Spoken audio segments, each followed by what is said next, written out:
Hi everyone, this is Jim. Welcome to this Blitz chess postmortem. This is a postmortem of my Blitz chess game number 182.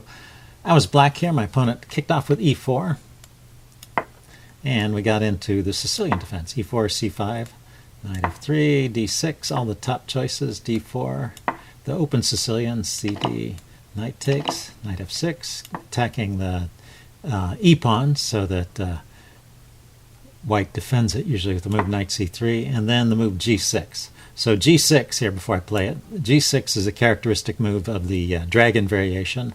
a6 is a knight orf, knight c6 the classical, and e6 the Scheveningen. So I typically play the classical these days. I've been experimenting also with the move h6 followed by knight c6. And that's what I play in tournament games too, slow games. But I used to play the dragon, so sometimes I will pull that out. It's just that there's a sort of automatic attack against the dragon. It starts with bishop e3, this bishop to e3, and then f3, and queen to d2, and then castle queenside. That's called the Yugoslav attack against the dragon. It's a pretty strong attack and pretty easy to play. So so I've started avoiding that after getting slaughtered a couple of times. But my opponent plays a different line, bishop c4. And I don't mind playing it occasionally, but just in blitz games, not in a slow game. I can't keep up with it.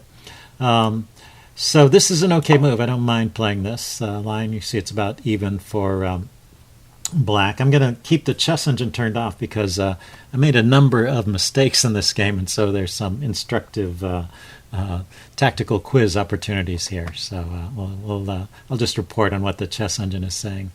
But I think white has an opening advantage here, but it's not a real big one. I could have played knight c6 there right away, but I castled first. And my opponent could play f3 here, but he doesn't for a few moves. He castles. And that lets me get in the move knight g4. And now actually black is starting to equalize and maybe get a slight edge here. And let's go ahead and look at the opening. I mean, there's no more opening book here. It's probably a mistake not to play f3 there because I immediately get some pressure. And this bishop has to move, and my opponent plays the move bishop d2, which is a mistake. So here's your first opportunity. Here's your tactical quiz opportunity. What do you play as black? Okay, pause the video. This is an easy one, but pause the video if you haven't seen it yet. Okay, I'm going to give the answer away. It's bishop takes d4. Yeah, he just left that piece hanging there. Oh well. And I missed that too. I was expecting him to move the bishop, and that's one of the squares. I didn't think about the fact that he needs to keep protecting the pawn on d4, although that is one of the themes in this opening, is the pressure on this diagonal and the knight on d4. Anyway, he played bishop d2, and I played knight c6, letting him off the hook there. So the game continues. Again, it's about even. He takes, and I have a decent position here because I've got this strong bishop. But white has a good position and good development as well. It's just this move f3 was a mistake. So this time, at least, I spotted the tactic here. Instead of moving the knight right away, what you want to do is you want to throw in an intermediate move here, queen b3 check, which I did. And there's no good moves here for white, actually. If you look at this diagonal, it's all covered. The knight is covering these squares, and there's no piece that can reach these squares. So there's no way really to block the check, so the king is forced to move. And then knight f2 forks the king and the queen. So white is forced to give up the exchange here. And black has quite an advantage. And I should just win this game. But stay tuned, see what happens. Right here, my opponent plays bishop g5, immediately activating his bishops and attacking a pawn here. But there's a weakness here, and so here's your second tactical quiz opportunity. What's a good reply for black at this point? This also is a pretty straightforward tactic, so if you haven't spotted it, pause the video and look at it until you see it. I highly recommend looking for this tactic. It's the kind of thing pops up in real games all the time, and very, very thematic kind of tactic. Okay, I'm going to give the answer away now. It is queen to c5. It's a fork. The bishops are placed on squares where they're unprotected and where they can't move. Bishops can never move to protect each other. Like, they can sometimes move to shield each other. Like if it was possible to move the bishop there, it could shield the attack against the other bishop. But a fork against two bishops, which can be accomplished with either a queen or a rook, is often a real strong move. So that would be the way to win the game a second time. Although I still have an advantage here. It's not like I've given away the advantage. I still have the exchange. Another line is to play bishop takes c3 first and then queen c5. Also good. Okay. But I didn't see that. I played rook e8. Well, I noticed he was attacking the pawn at least and defended it. And he went queen d3. These are all good, normal developing moves. I'm thinking, well, it'll make my life easier if we just exchange queens and I get into a exchange up endgame.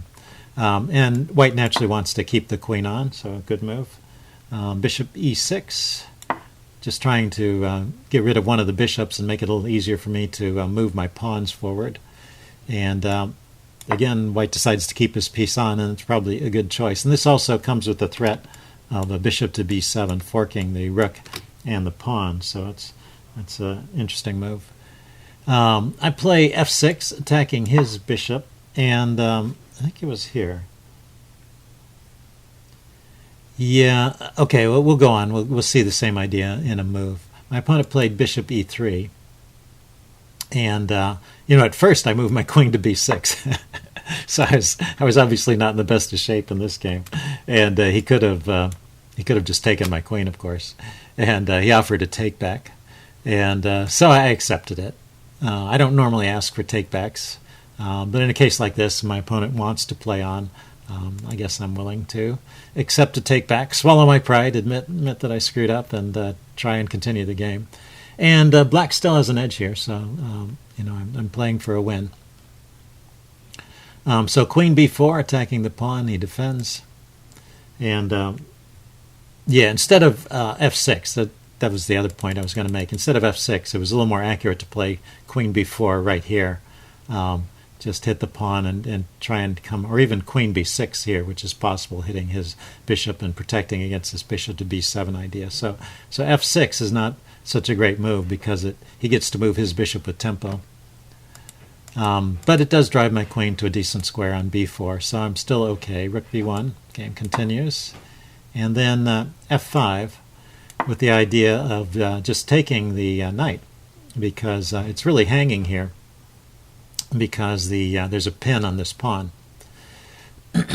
So bishop takes knight, pawn takes bishop, then queen takes rook, check. So that would be good. But my opponent plays an interesting move here, a3. So I don't have time to take the bishop. I've got to do something about the queen. So I go queen a5, and then he played bishop b7. Now I'm no longer on the b file.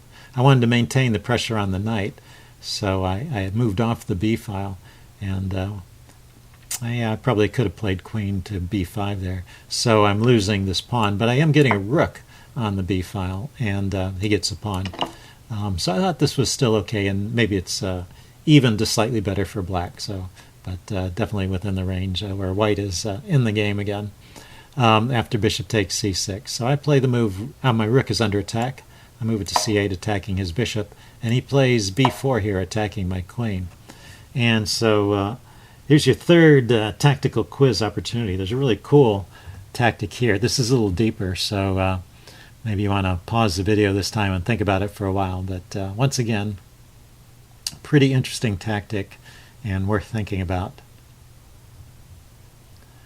Okay, I'm going to give the answer away now. What I can play here, instead of moving my queen, is I can play bishop takes c3, picking up the knight, and if he takes my queen, I pick up the rook. So I've gotten two pieces for the queen. He's in check, and it's a pretty nasty check too. The bishop comes back here to block it, and then I can attack the bishop this way, and he's going to lose another piece. And so this gives me a material advantage. He can save his king by moving the h-pawn and survive that way, so he's not going to get mated, but I'm going to be material up after this sequence. So that's a pretty cool tactic if you look at this. You just got to count the material. I can get a knight, I can get a rook, and I'd seen that actually, that I could grab the knight and the rook, but I didn't notice the check here is pretty devastating. The king is on the back row. It can't escape, can't block with the queen, and the rook. Well, you could block with a queen, but that would go down material. And the knight is no longer present, right? So the only piece left to block with is this bishop, and that can be won because you still have black still has his dark squared bishop. So that's an interesting tactic to spot. Maybe a little too deep for a blitz game for me. I could spot it in a normal game perhaps, but a good player could spot that even in a blitz game. That kind of tactic. Okay, so I missed that. But I don't blame myself. Queen c7. So the game is about even all along here.